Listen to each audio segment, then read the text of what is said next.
당신이 매일 숨쉬는 공기와 손으로 만지는 물건이 스스로 독을 만들어낸다면 믿으시겠습니까? 더 무서운 건 그 물건이 처음에는 안전하다고 인증받았던 제품이라는 사실입니다. 여러분, 고혈압에 대해 가장 위험한 오해가 무엇인지 아십니까? 바로 증상이 있다는 착각입니다. 많은 분들이 이렇게 말씀하십니다. 머리가 자주 아파요. 그래서 혈압 때문인가 봐요. 어지럽고 가슴이 두근거리니 혈압이 오른 거겠죠. 그러나 저는 단호하게 말씀드립니다.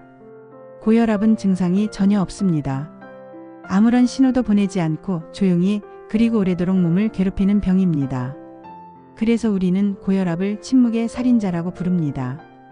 문제가 되는 것은 이 침묵이 사람들을 안심시키고 결국 방심하게 만든다는 점입니다. 혈압이 높아도 평소 생활에는 불편이 없으니 나는 괜찮다라고 착각하며 수년을 보내고 그러다 어느 날 뇌졸중이나 심근경색 같은 치명적인 사건이 갑자기 찾아오는 것이지요.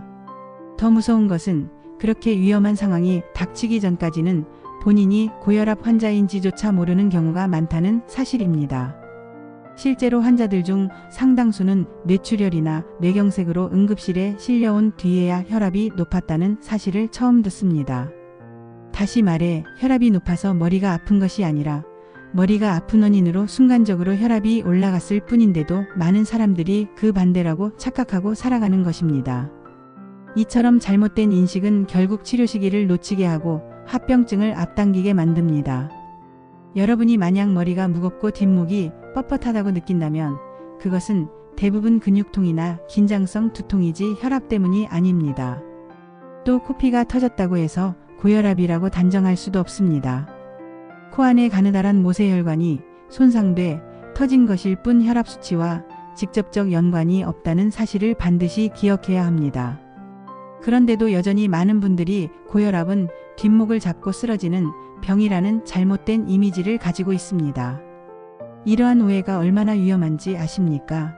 잘못된 믿음 때문에 혈압 측정조차 소홀히 하고 증상이 없으니 괜찮다고 방치하다가 결국 돌이킬 수 없는 결과를 맞이하는 것입니다. 저는 이 영상을 통해 단 하나만큼은 분명히 알려드리고 싶습니다. 고혈압은 증상으로 알 수 있는 병이 절대 아니라는 것. 그래서 반드시 직접 재고 확인해야 한다는 것입니다. 지금까지와는 전혀 다른 시선으로 여러분의 건강을 지키기 위해 고혈압을 바라봐야 할 때입니다.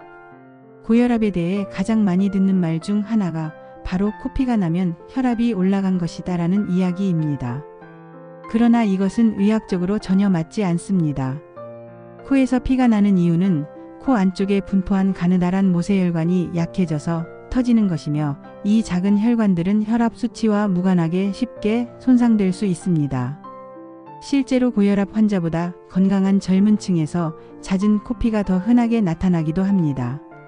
그럼에도 불구하고 많은 사람들이 혈압이 높아 코피가 터진다는 말을 믿으며 불필요한 불안에 시달리거나 반대로 코피가 없으니 나는 괜찮다며 안심하는 실수를 반복합니다. 또 다른 대표적 오해는 뒷목 통증과 관련된 부분입니다.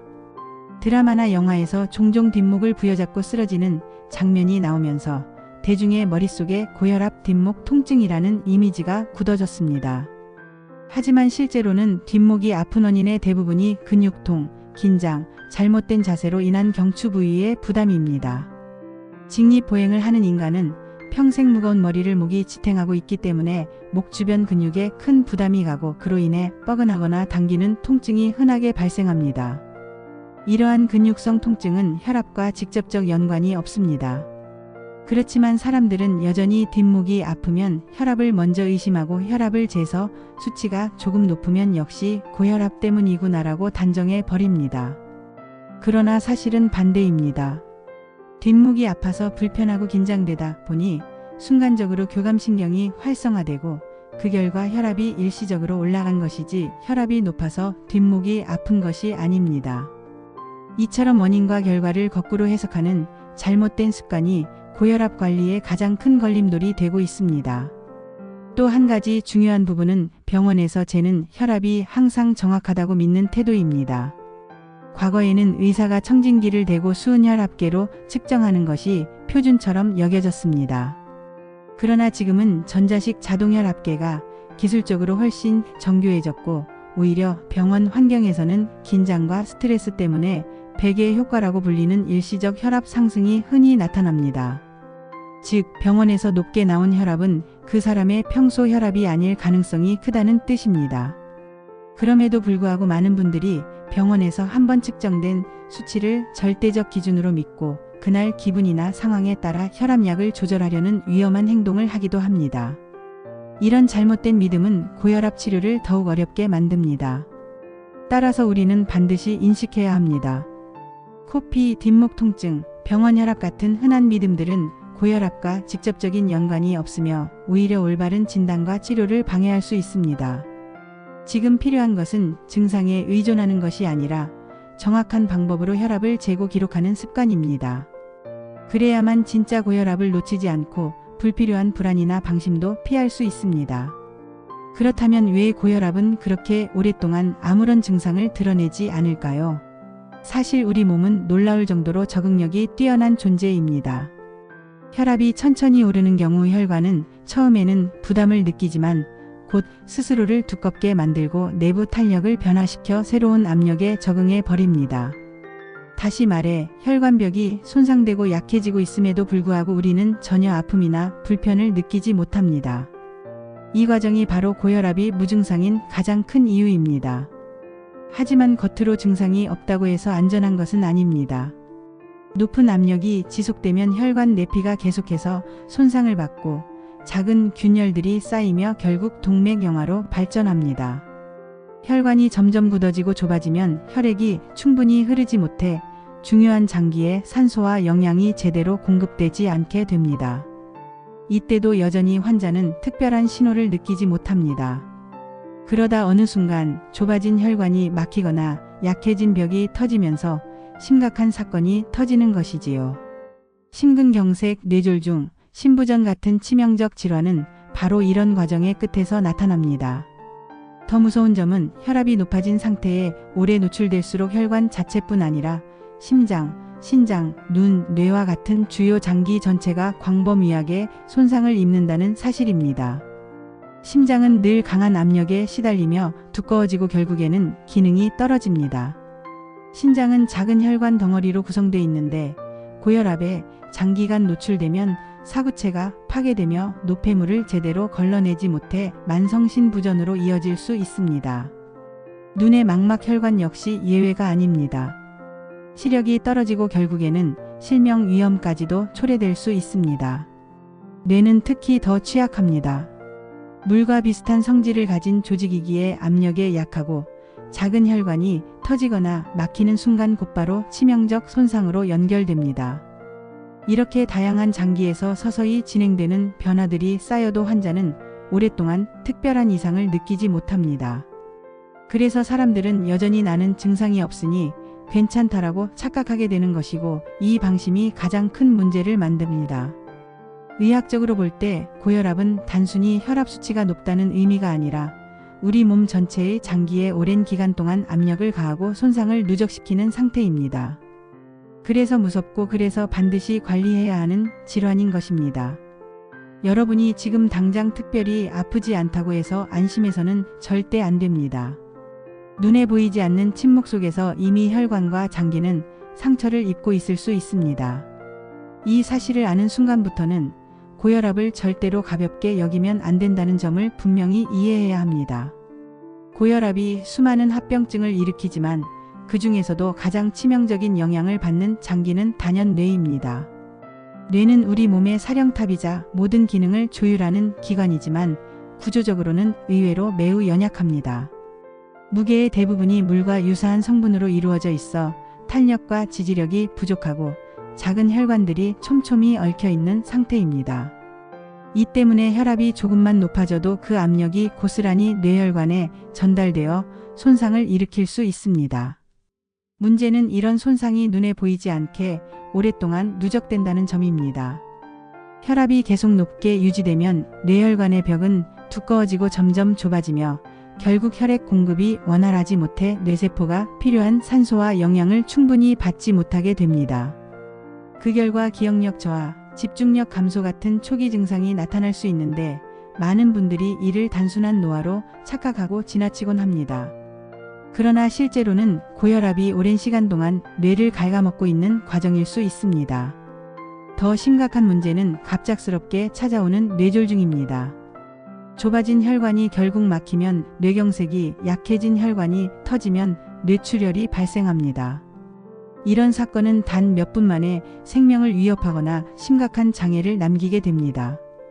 평소 아무렇지 않았는데 갑자기 쓰러졌다라는 이야기가 많은 이유가 바로 여기에 있습니다. 고혈압이 무섭다고 말하는 이유가 단순히 수치가 높아서가 아니라 뇌혈관이 이런 위기에 가장 먼저, 가장 크게 노출되기 때문입니다. 또한 장기간의 고혈압은 뇌세포를 서서히 손상시키며 혈관성 치매로 이어지기도 합니다. 치매는 누구나 두려워하는 질환이지만 고혈압을 방치하면 뇌혈관이 끊임없이 손상되고 결국 전반적인 뇌 기능이 떨어져 돌이킬 수 없는 상황을 맞게 됩니다. 더 무서운 것은 이런 변화가 진행되는 동안에도 환자 본인은 특별한 불편을 느끼지 못한다는 점입니다. 바로 이 지점에서 고혈압의 침묵성이 얼마나 잔혹한지 드러납니다. 많은 분들이 심장은 그래도 스스로의 이상을 신호로 보내주지만 뇌는 경고음을 거의 내지 않습니다. 그러다 갑자기 쓰러지고 갑자기 말을 잃고 갑자기 기억이 무너지는 것입니다. 뇌가 한번 손상되면 회복은 거의 불가능하다는 사실을 반드시 기억해야 합니다. 그렇기 때문에 고혈압 환자에게 뇌는 가장 먼저 보호해야 할 기관이고 예방만이 유일한 답입니다. 평소 혈압을 잘 관리하고 정상 범위를 유지하는 것만이 뇌졸중과 치매라는 거대한 재앙을 막을 수 있는 길입니다. 증상이 없다고 안심하는 순간 뇌는 이미 조용히 손상되고 있을 수 있다는 사실을 늘 마음에 새겨야 합니다. 많은 분들이 일상에서 혈압을 재고 나서 이렇게 말합니다. 오늘은 회사에서 스트레스를 많이 받아서 혈압이 높게 나왔어요. 혹은 머리가 아파서 혈압을 재니까 역시 올라가 있네요. 이런 경험 때문에 혈압은 상황에 따라 오르내리는 것이니 큰 문제가 아니라고 생각하는 경우가 많습니다. 하지만 여기서 반드시 짚고 넘어가야 할 중요한 차이가 있습니다. 혈압은 누구에게나 활동이나 감정 상태에 따라 일시적으로 오를 수 있습니다. 예를 들어 중요한 발표를 앞두고 있거나 화가 난 상태, 격렬한 운동을 한 직후에는 교감신경이 활성화되어 심장이 빠르게 뛰고 혈관이 수축하면서 혈압이 상승합니다. 이것은 정상적인 생리현상이며 우리 몸이 외부 환경에 대응하기 위한 자연스러운 반응입니다. 문제는 이 반응을 고혈압과 혼동한다는 데 있습니다. 고혈압은 단순히 순간적으로 수치가 올라가는 것이 아니라 편안히 쉬고 있는 안정된 상태에서도 혈압이 정상적으로 떨어지지 않고 지속적으로 높은 상태를 말합니다. 쉽게 말해 반응성 혈압 상승과 안정 시 고혈압은 본질적으로 다른 것입니다. 그런데도 많은 사람들이 머리가 아프거나 긴장할 때 혈압을 쟀다가 수치가 높게 나오면 곧바로 나는 고혈압 환자다라고 단정하거나 반대로 증상이 없을 때는 혈압이 괜찮을 것이라고 착각합니다. 이런 오해가 가장 위험한 이유는 실제로 고혈압 환자일 가능성을 가리고 진단과 치료 시기를 놓치게 만들기 때문입니다. 또 한 가지 문제는 반복된 긴장이나 스트레스 상황이 장기적으로는 고혈압의 고착화로 이어질 수 있다는 점입니다. 스트레스 자체가 교감신경을 지속적으로 자극하면서 혈압을 자주 올리게 되면 결국 혈관과 심장은 높은 압력에 적응해 버립니다. 이렇게 되면 처음에는 일시적 반응이던 것이 어느새 안정 상태에서도 높은 혈압으로 굳어져 버리는 것입니다. 따라서 단순히 스트레스 받아서 올랐다라고 가볍게 넘길 일이 아닙니다.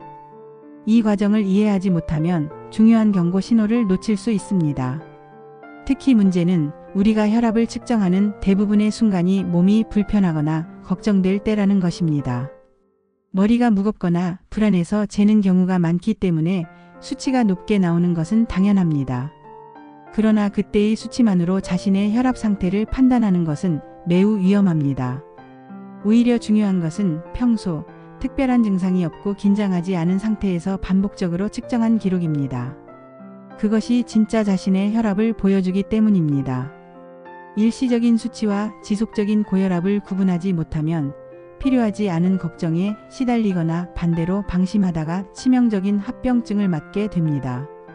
결론적으로 혈압은 순간적인 변화를 두려워할 것이 아니라 안정시에도 높게 유지되는지 여부를 확인하는 것이 가장 중요합니다.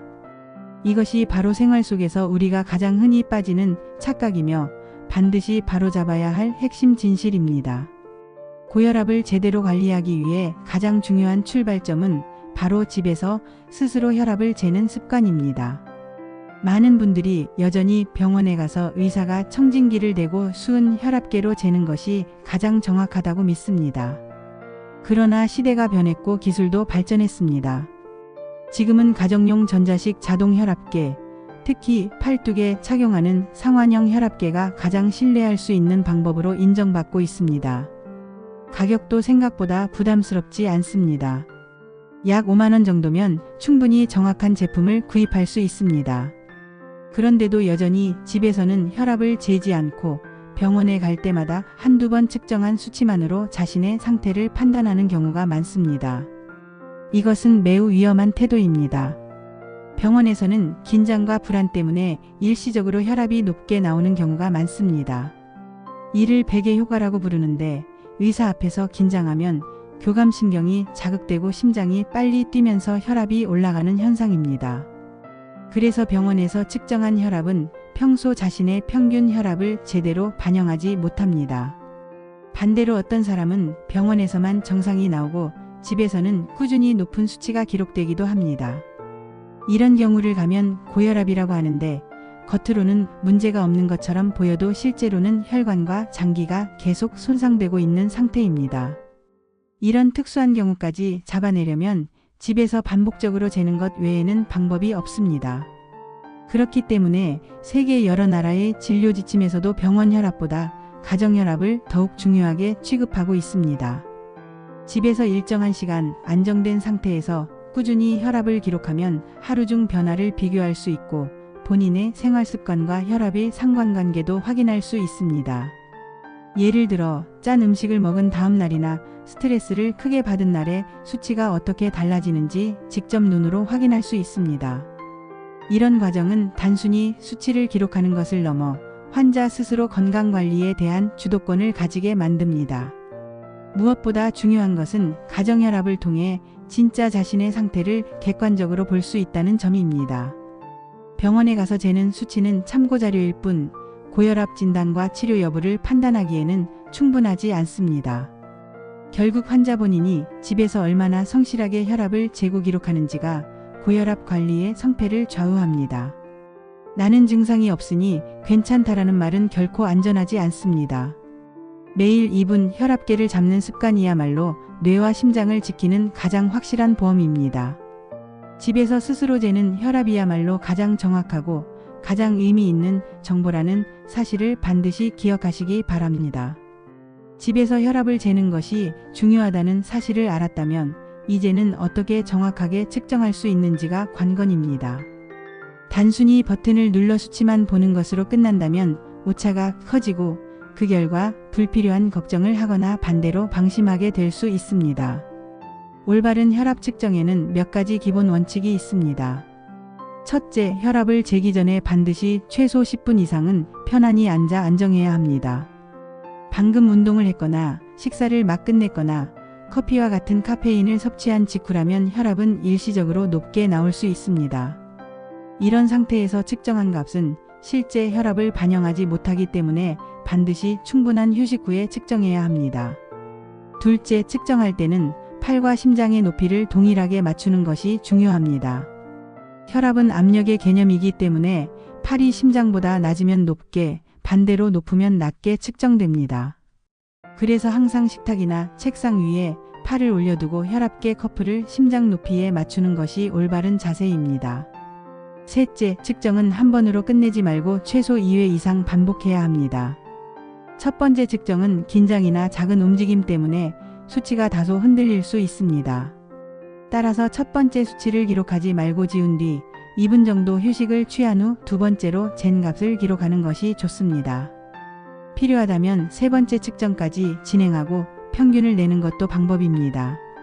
넷째, 혈압은 하루 중에도 변동이 있기 때문에 일정한 시간대를 정해 꾸준히 측정해야 합니다. 가장 권장되는 시간은 아침에 일어난 뒤 화장실을 다녀오고 아침 식사와 약을 먹기 전, 그리고 저녁에 취침하기 전입니다. 이렇게 하루 2번 측정하면 본인의 혈압 패턴을 안정적으로 파악할 수 있습니다. 5째, 기록을 남기는 습관이 반드시 필요합니다. 단순히 혈압계를 보고 오늘은 좀 높네 하고 넘어가면 의미가 없습니다. 날짜와 시간, 수치를 반드시 메모하거나 전용 앱에 기록해야 합니다. 이렇게 한 달 이상 데이터를 쌓아두면 본인의 평균 혈압을 알 수 있고 병원에서 의사와 상담할 때도 객관적 근거가 됩니다. 6째, 측정할 때 주의할 점은 말을 하거나 몸을 움직이지 않는 것입니다. 작은 대화나 긴장된 움직임만으로도 혈압은 쉽게 오르기 때문에 측정하는 동안은 조용히 앉아 있어야 합니다. 마지막으로 수치가 예상보다 높게 나왔다고 해서 즉시 불안해하거나 약을 조절해서는 안 됩니다. 혈압은 원래 변동성이 큰 수치이기 때문에 여러 번 측정해 평균을 보는 것이 가장 중요합니다. 이렇게 기본 원칙을 지키면 가정에서 재는 혈압은 병원 못지않게 오히려 그보다 더 정확한 건강지표가 될 수 있습니다. 혈압계는 단순한 기계가 아니라 여러분이 매일 직접 건강을 확인할 수 있는 가장 강력한 도구라는 사실을 꼭 기억하시기 바랍니다. 고혈압은 단순히 나이가 들면서 자연스럽게 찾아오는 운명 같은 병이 아닙니다. 상당 부분은 우리가 매일 반복하는 생활 습관에 의해 만들어지고 또 바로잡을 수 있는 질환입니다. 특히 식습관과 체중, 운동 부족은 고혈압의 3가지 가장 중요한 요인으로 꼽힙니다. 먼저 식습관을 살펴보면 우리 사회에는 짜고 자극적인 음식을 즐기는 문화가 깊이 자리 잡고 있습니다. 매운 음식, 짠 국물, 기름진 배달 음식은 순간적으로는 입맛을 돋우고 만족감을 주지만 결국 혈압을 높이는 방향으로 작용합니다. 짠 음식을 많이 먹으면 체내 수분이 늘어나 혈액량이 증가하고 동시에 교감신경을 자극해 혈압이 상승합니다. 매운 음식이나 뜨거운 음식 또한 위와 혈관에 강한 자극을 주어 순간적인 혈압 상승을 유발하고 이것이 반복되면 결국 혈관이 높은 압력에 익숙해져 고혈압으로 굳어지게 됩니다. 문제는 이런 음식을 한번 먹는다고 바로 고혈압이 생기는 것이 아니라는 점입니다. 오랫동안 반복되는 식습관이 우리 몸의 생리적 균형을 바꿔버리는 것이지요. 그래서 대부분의 사람들이 심각성을 느끼지 못하고 방심하게 됩니다. 비만 역시 중요한 요인입니다. 체중이 늘어나면 단순히 겉모습이 변하는 것에 그치지 않고 혈관과 심장은 더 많은 일을 하게 됩니다. 체중이 1kg 증가할 때마다 수천 개의 모세혈관을 새로 공급해야 하고 심장은 더 강하게, 더 자주 뛰어야 합니다. 결국 혈압은 올라갈 수밖에 없습니다. 특히 복부비만은 고혈압과 밀접한 연관이 있습니다. 뱃살이 늘어나면 내장 지방이 호르몬과 염증 물질을 분비해 혈관 기능을 악화시키고 인슐린 저항성을 높여 당뇨와 고지혈증까지 동반할 수 있습니다. 이렇게 되면 단순한 고혈압이 아니라 심혈관 질환 전체로 이어질 위험이 커지게 됩니다. 운동 부족 또한 큰 문제입니다. 우리 몸은 근육을 움직일 때 혈액을 더 효율적으로 순환시키고 혈관을 유연하게 유지합니다.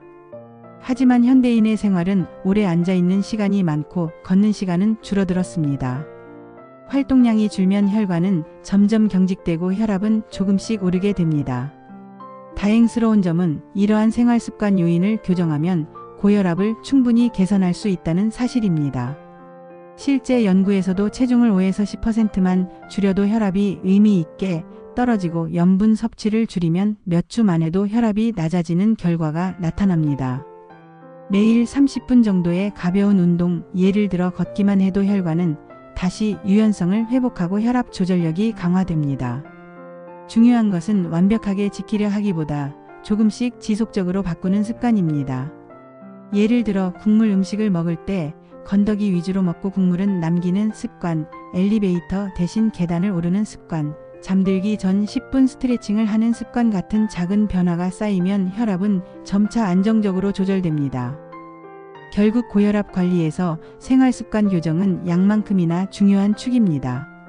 약은 일시적으로 혈압을 낮추지만 생활습관은 장기적으로 몸의 체질을 바꿔 고혈압이 진행되는 것을 막습니다. 그래서 저는 환자들에게 늘 강조합니다. 약은 도움을 줄 뿐 진짜 치료는 여러분의 식습관과 생활습관 속에 있다는 사실을 반드시 기억하시기 바랍니다.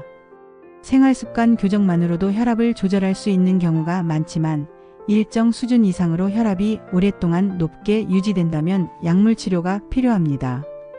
많은 분들이 약을 먹는 것에 대해 거부감을 갖습니다. 약을 먹으면 평생 끊지 못한다. 부작용이 더 무섭다. 나는 증상이 없으니 필요 없다와 같은 생각들입니다. 그러나 고혈압 약은 단순히 수치를 낮추는 역할이 아니라 혈압이 장기간 높게 유지되면서 누적되는 혈관 손상을 최소화하기 위한 안전장치입니다. 다시 말해 약을 쓰는 목적은 지금의 불편함을 해결하는 것이 아니라 미래의 치명적인 사건, 즉 뇌졸중과 심근경색을 예방하는 데 있습니다. 하지만 많은 환자들이 약을 먹고 나서 머리가 맑아졌다 혹은 어지럼증이 없어졌다라고 표현합니다. 이는 실제로 혈압약의 효과와는 관계가 없습니다. 두통이나 어지럼증은 혈압 때문에 생기는 것이 아니라 대부분 다른 원인으로 발생합니다. 그래서 혈압약을 먹고 증상이 좋아졌다고 느끼는 것은 착각일 가능성이 큽니다. 오히려 혈압약을 시작하면 몸이 달라진 환경에 적응하는 과정에서 불편한 증상이 나타나는 경우가 많습니다. 예를 들어 아침에 일어날 때 갑자기 머리가 띵하거나 몸이 무겁고 무기력한 느낌이 들기도 합니다. 어떤 약은 기침을 유발하기도 하고 어떤 약은 다리가 붓거나 손발이 차가워지는 부작용을 만들기도 합니다. 남성의 경우 성기능 저하를 호소하는 경우도 적지 않습니다. 이런 불편함 때문에 약을 중단하려는 사람들이 많지만 대부분의 부작용은 시간이 지나면서 몸이 새로운 혈압 수준에 적응하는 과정에서 서서히 사라집니다. 여기서 중요한 점은 약물 치료와 생활습관 교정을 반드시 병행해야 한다는 사실입니다. 약을 먹는다고 해서 마음대로 살 수 있는 것은 아닙니다. 오히려 생활습관을 바꾸지 않으면 약의 필요 용량이 점점 늘어나고 결국 약만으로는 혈압을 조절하기 힘들어질 수 있습니다. 반대로 약물과 함께 식습관을 조절하고 체중을 줄이며 꾸준히 운동을 병행한다면 어떤 환자는 일정 기간 후 약을 줄이거나 심지어 끊을 수도 있습니다. 따라서 약을 복용하는 목적은 평생 약에 의존하는 것이 아니라 합병증 없이 건강한 노후를 준비하기 위해 혈압을 안정적으로 유지하는 것에 있습니다. 또 하나 명심해야 할 사실은 현재 우리가 사용하는 혈압약들은 수십 년 동안 연구되고 발전해 온 약들로 이미 충분히 안전성과 효과가 입증되어 있다는 점입니다. 새롭고 혁신적인 신약이 등장하지 않는 이유는 지금 사용되는 약들만으로도 대부분의 환자가 정상 혈압을 유지할 수 있기 때문입니다. 즉, 약이 부족해서가 아니라 환자의 생활 습관과 인식이 문제라는 것입니다. 실제로 고혈압을 진단받고도 치료를 제대로 받지 않는 사람들이 많습니다. 증상이 없다는 이유로 약을 건너뛰거나 임의로 중단해 버리면 그 사이 혈관 손상은 계속 진행됩니다. 약물 치료의 본질은 혈압 수치를 정상처럼 유지하게 만들어 고혈압으로 인한 시간을 줄이는 것입니다.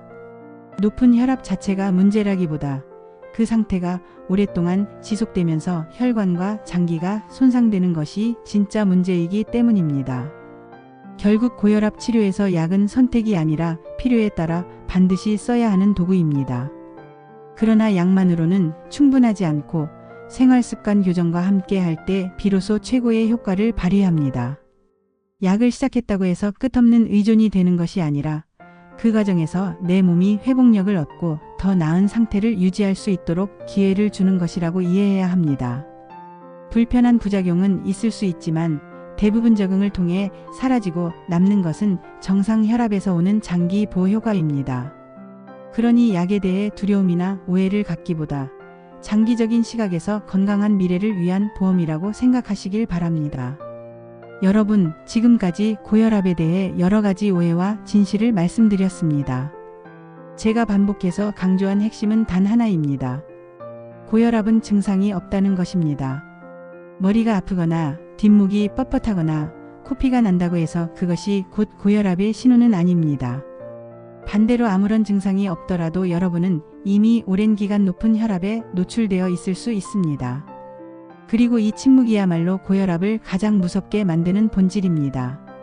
조용히 눈에 띄지 않게 혈관과 장기를 조금씩 망가뜨리다가 어느 날 갑자기 뇌졸중, 심근경색, 치매라는 이름으로 돌이킬 수 없는 결과를 드러내기 때문입니다.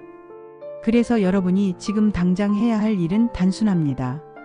혈압계를 구입해 집에서 직접 재고 기록하는 습관을 들이는 것입니다. 하루 2분, 그 짧은 시간만 투자하면 내 몸의 상태를 가장 정확하게 알 수 있습니다. 병원에서 한번 재고 끝내는 수치가 아니라 집에서 반복적으로 측정한 수치가 진짜 나의 혈압입니다.